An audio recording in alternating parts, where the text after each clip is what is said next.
खेत्री साहेब, तुम्ही उपोषणाला का बसले आहात?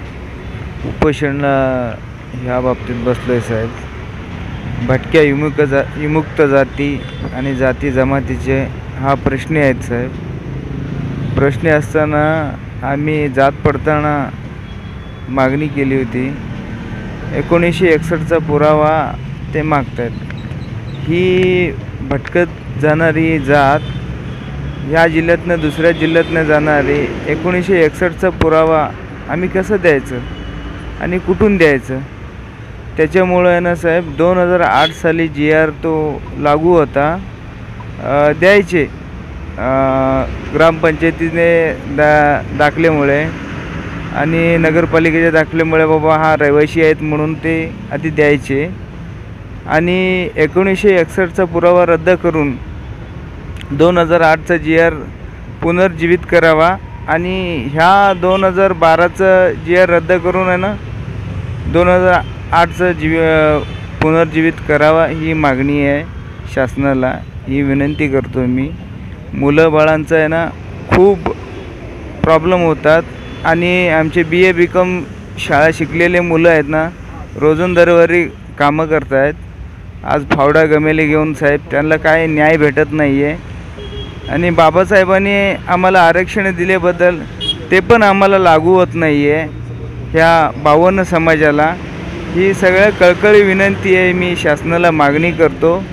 ह्याच्यामुळे कालपासून उपोषणाला बसलो आहे साहेब.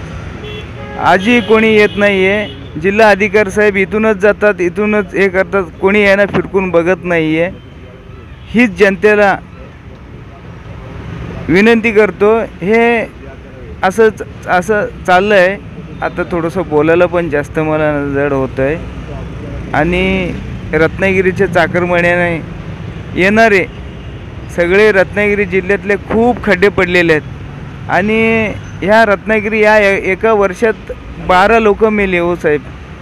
12 लोक मरताना आहे ना, आज त्यांचं भविष्य काय आहे? आणि एकाचा कोणाचा तर ती बाईचा नवरा असेल या आईचा मुलगा असेल, या त्यांच्यावर किती मुलं आहे ना, त्यांच्यावर घर चालत असेल साहेब. संसार त्यांचा उद्ध्वस्त झाला आहे साहेब. हे शासन कोणी बघत नाही आहे आणि एवढी शासनाला कळकळी विनंती आहे माझी, ही दखल घ्यावी. धन्यवाद.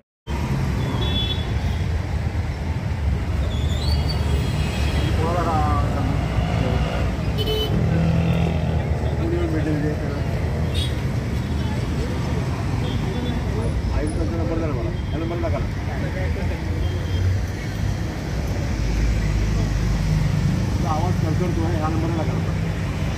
तो आहे चालू आहे, काही उपोषण चालू आहे. आपली